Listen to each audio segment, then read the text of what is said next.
Some football clubs have stories, and then there's Leeds United. Their story isn't just a story, it's a full-blown soap opera. We're talking about glory, incredible greed, and one of the most spectacular falls from grace you'll ever see. It's a tale of dizzying heights, a catastrophic collapse, and a fan base that just flat out refused to let their club die.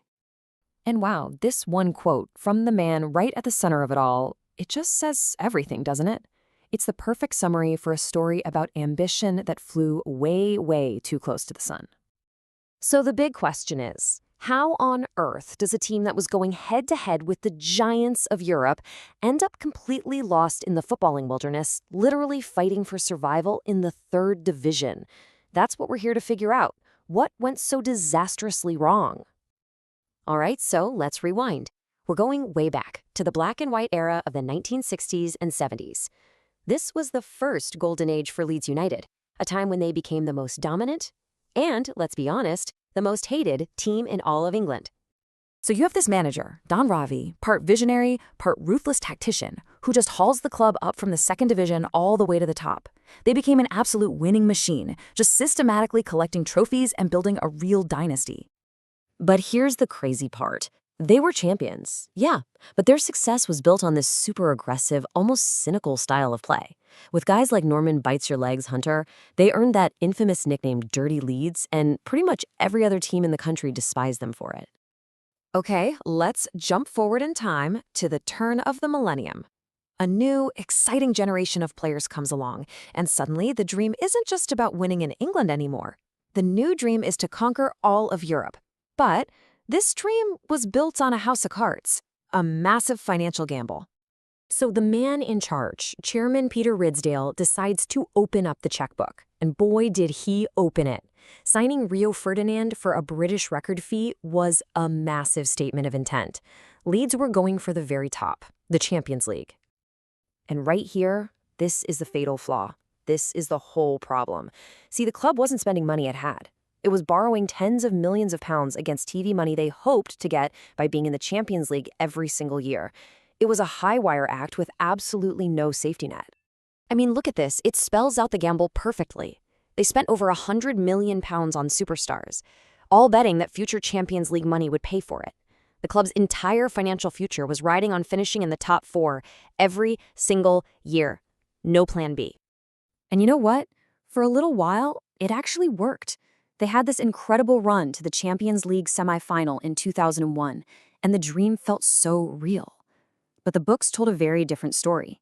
The club's debt had already blown up to a staggering £80 million. It was a ticking time bomb. And then it happened. In the 2001-2002 season, the gamble failed. They finished fifth. They missed out on the Champions League by one single spot. And just like that, all that future money they had bet the entire club on, poof, it vanished. The dream was over. The nightmare was just getting started. With no other way to pay the bills, the fire sale began. The first to go? The crown jewel, Rio Ferdinand. And in a move that was just unthinkable to the fans, he was sold in a panic to their most hated rivals, Manchester United. It was an absolute dagger to the heart. And it didn't stop there. Next up was Jonathan Woodgate, a brilliant local kid who'd come up through the academy. He was one of their own, and selling him felt like a total betrayal to the supporters. At this point, it wasn't a fire sale. It was a flood. The doors were wide open. A world-class player like Harry Kewell was sold for a fraction of what he was worth, simply because the club was desperate for any cash they could get their hands on. The dream team was being ripped apart, piece by painful piece. So you got the team of its best players. What do you think is going to happen on the pitch? The collapse was just as fast and brutal as the financial one. In 2004, they were relegated from the Premier League. Then, just 3 years later, it got even worse. Another relegation down into the third division for the first time in their history. But here's where the story takes a turn. Because as the club itself was just imploding, as the stars and the owners vanished, something truly remarkable happened. The fans, the one constant, they stepped up. Just let this number sink in for a second. 26,000. That was their average attendance in the third division. They were getting bigger crowds than many top-flight teams across Europe.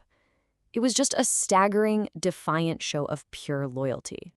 And that loyalty, it's not just a fluke. It's woven into the DNA of the club.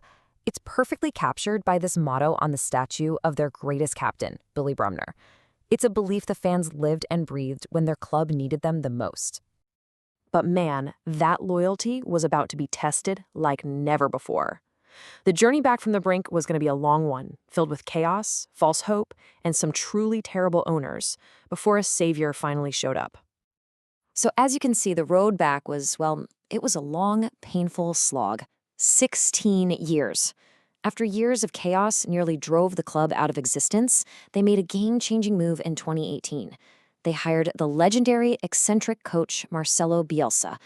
And his unique style of football didn't just transform the team, it re-energized the entire city. And in 2020, he was the one who finally ended that painful 16-year exile. So after all of that drama, all the ups and downs, what's the big takeaway here? What did the rest of the football world learn from this incredible story?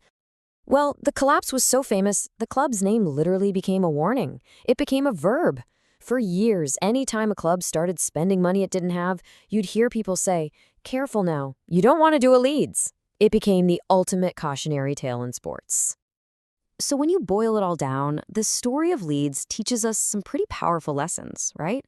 It shows us just how fragile success can be, but it also shows that the passion of a community can survive pretty much anything.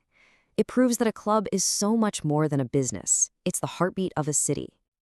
And that brings us right up to the present day. After that brief, exciting return to the Premier League, they got relegated again, which leads to the one big, lingering question.